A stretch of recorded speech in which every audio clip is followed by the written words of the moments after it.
Hello friends, எல்லாத்துக்கும் அஸ்ஸலாமு அலைக்கும். இன்றைக்கி நம்ம வீடியோவில் என்ன பார்க்க போகிறோன்னு பார்த்தீங்கன்னா, நம்ம வீட்டில் இருக்கக்கூடிய பல்லி கரப்பாம்பூச்சி எப்படி விரட்டுறதுங்கிறது இந்த டிப்ஸில் பார்க்கலாங்க. அது மட்டும் இல்லாமல் நம்ம வாங்கக்கூடிய பாலை காய்ச்சாமல் எப்படி வெண்ணெய் எடுக்குதுங்கிறது இந்த டிப்ஸில் பார்க்கலாம். இப்போ தான் நம்ம வீடியோவை முத பார்க்குறதுனா சேனலை மறக்காமல் சப்ஸ்கிரைப் பண்ணிக்கோங்க. வீடியோவுக்கு மறக்காமல் ஒரு லைக் போட்டுக்கோங்க. நீங்கள் போடக்கூடிய லைக் தான் எனக்கு அடுத்தடுத்து வீடியோ போடுறதுக்கு மோட்டிவேட்டாக இருக்கும். இப்போ வாங்க நம்ம வீடியோக்குள்ளே போகலாம். இப்போ நம்ம பார்க்கக்கூடிய முதல் டிப்ஸ் என்னன்னு பார்த்தீங்கன்னா, நம்ம வீட்டில் வெங்காயம் அதிகமாக வாங்கி வைக்கும்போது பார்த்திங்கன்னா ஒரு சில சமயங்களில் இந்த வெங்காயம்லாம் அழுகி போயிடும். அது மட்டும் இல்லாமல் நம்ம வெளியூர் போயிட்டு வந்து பார்க்கும்போது பார்த்திங்கன்னா அது யூஸ் இல்லாமல் இருக்கனால அந்த வெங்காயம் எல்லாமே அழுகி போயிடும். அது அழுகாமல் இருக்கிறதுக்கு என்ன டிப்ஸுங்கிறத அந்த வீடியோவில் பார்க்கலாங்க. இதுக்கு வந்து நான் கொஞ்சமாக அரிசி எடுத்திருக்கேன். இந்த அரிசியை நம்ம வாங்கி வச்சுருந்த வெங்காயத்து மேலே கொஞ்சமாக தூவி விடலாங்க. இதுக்கு வந்து வெங்காயத்துக்கு பேப்பர் ஒன்று அடியில் வச்சுட்டு அதுக்கப்புறம் நீங்கள் வெங்காயம் போட்டிங்கன்னு பார்த்தீங்கன்னா அந்த வெங்காயத்தில் இருக்கக்கூடிய ஈரங்களில் இந்த பேப்பர் வந்து உறிஞ்சிக்கும். ஸோ அதனால் வெங்காயம் கெட்டு போகாமல் இருக்கும். இந்த டிப்ஸை பிடிச்சிருந்தா நீங்கள் மறக்காமல் ட்ரை பண்ணி பாருங்கள். இப்போ அடுத்த டிப்ஸ் என்னென்னு பார்க்கலாம். தக்காளி நம்ம வாங்கி வச்சுருப்போம் பார்த்தீங்களா, மழைக்காலமாக இருந்தாலும் சரி வெயில் காலமாக இருந்தாலும் சரி ஒரு சில சமயங்களில் இந்த தக்காளியும் அழுகக்கூடும். அது அழுகாமல் இருக்க கெட்டு போகாமல் இருக்க என்ன செய்யலாம்னா தக்காளியை நல்லா வாஷ் பண்ணிக்கலாங்க. வாஷ் பண்ணிவிட்டு இந்த தக்காளி எல்லாத்தையும் நல்லா தண்ணி இல்லாமல் தொடச்சி எடுத்துக்கலாம். தொடச்சிட்டு இந்த தக்காளியோட காம்பு பகுதியில் வந்து கொஞ்சமாக நம்ம எண்ணெய் விட்டுக்கலாங்க. எந்த எண்ணெயாக இருந்தாலும் பரவாயில்ல, குக்கிங் ஆயிலாக இருந்தாலும் சரி தேங்காய் எண்ணெயாக இருந்தாலும் சரி ஊற்றிட்டு இந்த காம்பு பகுதியில் நல்லா வந்து நம்ம தேய்ச்சி விடுக்கலாம். இப்படி நம்ம தேய்ச்சி வைக்கும் போது பார்த்திங்கன்னா அந்த தக்காளி பழம் எப்போவுமே கெட்டே போகாதுங்க. தக்காளியை எப்போ வைக்கும் போதும் சரி ஒரு பேப்பரை விரிச்சிட்டு அது மேலே நம்ம தக்காளி வச்சோன்னு பார்த்திங்கன்னா தக்காளி வந்து கெட்டு போகாது. எப்போவுமே நம்ம தக்காளி வைக்கும் போது பார்த்திங்கன்னா அந்த காம்பு பகுதியை கீழவே வைக்கக்கூடாதுங்க. அப்படி வச்சோன்னு பார்த்திங்கன்னா தக்காளி வந்து சீக்கிரமாகவே கெட்டு போயிடும். நம்ம எண்ணெய் தடவி வச்சுருக்கோம் பார்த்திங்களா, அது வந்து மேலாகவும் நம்ம தக்காளி வச்சோன்னு பார்த்திங்கன்னா தக்காளி எவ்வளோ நாளாக இருந்தாலும் கெட்டே போகாதுங்க. நம்ம ஆயில் தடவி வைக்கிறனால பார்த்திங்கன்னா 10-15 நாளைக்கு தக்காளி கெட்டு போகாமல் அப்படியே இருக்குது. பிடிச்சிருந்தா ட்ரை பண்ணி பாருங்கள். இப்போ அடுத்த டிப்ஸ் என்னென்னு பார்க்கலாம். நம்ம பொதுவாக பால் காய்ச்சி ஆடை எடுத்து அதிலேருந்து தானே வெண்ணெய் எடுப்போம். அப்போ வந்து அப்படி எடுக்காமல் இது வந்து ஒரு புது மாடலில் செய்யலாங்க. என்னென்னு பார்த்தீங்கன்னா, ஃப்ரெஷ்ஷான பாலை அப்படியே வாங்கி கொஞ்சம் நேரம் நம்ம ஃப்ரிட்ஜில் வச்சிட்டோன்னு பார்த்தீங்கன்னா அந்த பால்லேருந்து மேலே ஆடை கூடும் இல்லையா, அந்த ஆடையை வந்து நம்ம எடுத்து வச்சுக்கலாங்க. நம்ம வந்து பால் காய்ச்சணுன்ற அவசியமே இல்லை. இந்த மாதிரி ஃப்ரெஷ்ஷான பாலில் மேலே இருக்கக்கூடிய ஆடைகளை வந்து எடுத்துக்கலாம். ஃப்ரிட்ஜ் வச்சுருக்கவங்க பார்த்திங்கன்னா பால் காய்ச்சணுன்னு அவசியமே இல்லைங்க. ஃப்ரெஷ்ஷாகவே நம்ம பால் எப்போவெல்லாம் டீ போடணும்னு தேவைப்படுதோ அப்போ எல்லாம் பால் எடுத்து காய்ச்சிக்கலாம். இந்த மாதிரி நான் வைக்கக்கூடிய பால்களை தான் கொஞ்சம் கொஞ்சமாக ஆடை எடுத்து சேர்த்து வச்சுருக்கேன். இந்த ஆடை பார்த்திங்கன்னா நான் ஒரு வாரத்துலேயே சேர்த்து எடுத்தேன். உங்களுக்கு இது பார்க்கும்போது பார்த்திங்கன்னா நல்லா ஒரு க்ரீமியாட்டம் இருக்கும். ஐஸ்கிரீம் எப்படி இருக்கும் பார்த்திங்களா, அந்த மாதிரி நல்லா க்ரீமியாட்டம் இருக்குங்க. இதை நம்ம என்ன செய்யலான்னு பார்த்திங்கன்னா ஒரு கிண்ணத்தில் வந்து இதை நம்ம ஊற்றிக்கலாம். ஊற்றிட்டு நம்ம ஸ்டவ்வை பற்ற வச்சு இதை வந்து இதில் காய்ச்சிக்கலாம். காய்ச்சும் போது பார்த்திங்கன்னா நல்லா பால் கொதிக்கணும்னு அவசியமே இல்லைங்க. லைட்டாக நமக்கு நுர பொங்கி வந்தாலே போதும். நுர பொங்குனது இந்த பாலை வந்து நம்ம கம்ப்ளீட்டாக ஆற வச்சிடலாங்க. ஆற வச்சுட்டு இதில் வந்து கொஞ்சமாக தயிர் ஊற்றி நம்ம உரம் ஊற்றி எடுத்து வச்சுக்கலாம். பாலை ஆறிடுச்சு. ஆறின பாலை பார்த்திங்கன்னா நல்லா மஞ்சள் மசேன்னு எவ்வளோ க்ரீமியாக இருக்குது பார்த்திங்களா, சூப்பராக இருக்குது. இதில் கொஞ்சமாக நம்ம வந்து தயிர் ஊற்றிக்கலாங்க. தயிர் ஊற்றிட்டு இதை நல்லா நம்ம உரைய வச்சு எடுத்துக்கலாம்.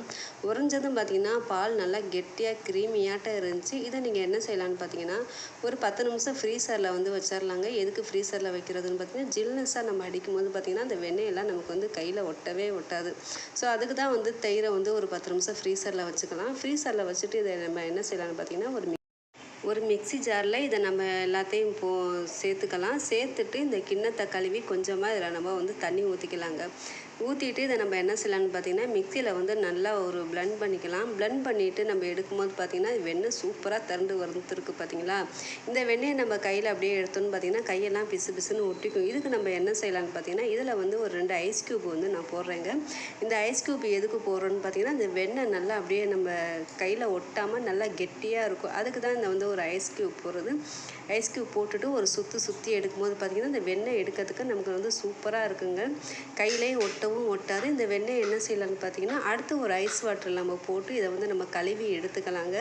கழுவி எடுக்கும்போது பார்த்திங்கன்னா இந்த மோர் வந்து இந்த வெண்ணெயில் வரவே வராது. நமக்கு நெய் எடுக்கிறதுக்கும் பார்த்திங்கன்னா இந்த வெண்ணெய் வந்து சூப்பராக இருக்கும். நம்ம வெண்ணெய் சாப்பிட்றதுக்கும் பார்த்திங்கன்னா மோரோட வாசம் இல்லாமல் வெண்ணெய் நமக்கு சூப்பராக டேஸ்ட்டாக இருக்குங்க. அது மட்டும் இல்லாமல் நம்ம வந்து இதை மாதக்கணக்காக வந்து ஃப்ரீசரில் வச்சு ஸ்டோர் பண்ணிக்கலாம்.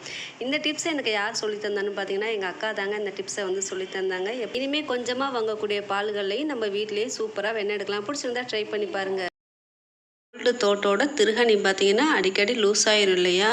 இந்த லூஸான திருகணியை நம்ம எப்படி வந்து டைட்டாக ஆக்கலாங்கிறத இந்த வீடியோவில் பார்க்கலாம். நான் வச்சுருக்க இந்த தோட்டோட திருகணி பார்த்திங்கன்னா ரொம்பவே லூஸ் ஆயிடுச்சு. இதை போடும்போது பார்த்திங்கன்னா கலண்டு கீழே விழுந்துருமோங்கிற பயமும் நமக்கு இருக்குது. இதை வந்து நம்ம எப்படி டைட் ஆக்கலான்னு பார்த்திங்கன்னா, நம்ம வீட்டில் இருக்கக்கூடிய வெள்ளைப்பூண்டு இருக்குது பார்த்திங்களா, அந்த வெள்ளைப்பூண்டோட தோலை உரிச்சிட்டு இந்த திருகணியை வந்து இதில் லைட்டாக குத்தி எடுக்கும்போது பார்த்திங்கன்னா இதில் இருக்க பிசுபிசுப்பு தன்மை இந்த திருகணிக்கு நல்ல ஒரு கிரிஃபாக கிடைக்குங்க. இந்த டிப்ஸை நீங்கள் ஃபாலோ பண்ணி பாருங்கள். நான் இதே மாதிரி செஞ்சு பார்த்தேன். எனக்கு வந்து சூப்பராக ஒர்க் அவுட் ஆச்சு.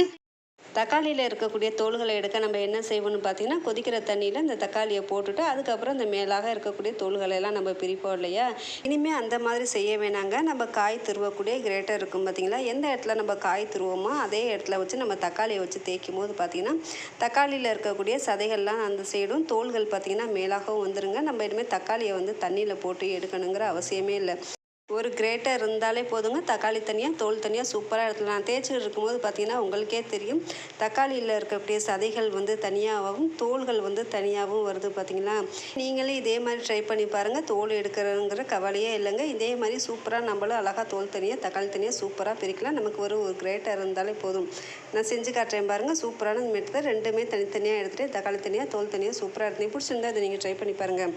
இப்போ அடுத்த டிப்ஸ் என்னன்னு பார்க்கலாம். அடுப்பில் ஒரு கிண்ணம் வச்சுருக்கேன். இந்த கிண்ணத்தில் வந்து கொஞ்சமாக தண்ணி சேர்த்துக்கலாங்க. சேர்த்துட்டு நம்ம வீட்டில் இருக்கக்கூடிய வெங்காயத்தோல்கள் இருக்கும் பார்த்தீங்களா, அந்த வெங்காயத்தோல்களை இந்த தண்ணியில் போட்டு நல்லா கொதிக்க விட்டுக்கலாம். இதோட எசன்ஸ் வந்து இந்த தண்ணியில் வந்து நல்லா இறங்கணுங்க. அந்த அளவுக்கு தண்ணியை நல்லா கொதிக்க வச்சுட்டு ஸ்டவ்வை வந்து ஆஃப் பண்ணி வச்சிடலாம். வெந்துக்கிட்டு இருக்கும்போது பார்த்திங்கன்னா அந்த வெங்காயத்தில் இருக்கக்கூடிய எசன்ஸ் எல்லாமே இறங்கிடுச்சு. இப்போ என்ன செய்யலாம்னு பார்த்தீங்கன்னா, ஸ்டவ்வை வந்து நம்ம ஆஃப் பண்ணிடலாங்க. ஆஃப் பண்ணிவிட்டு இதை வந்து ஒரு அரை மணி நேரத்துக்கு அப்படியே வச்சிடலாம். அப்போ தான் இந்த தோல்களில் இருக்கக்கூடிய எசன்ஸ் எல்லாம் கம்ப்ளீட்டாக இறங்கிடும். இறங்கினதுக்கப்புறம் என்ன செய்யலாம்னு பார்த்தீங்கன்னா, இந்த தோல்கள்லாம் நம்ம வந்து எடுத்து வடித்து எடுத்துக்கலாங்க.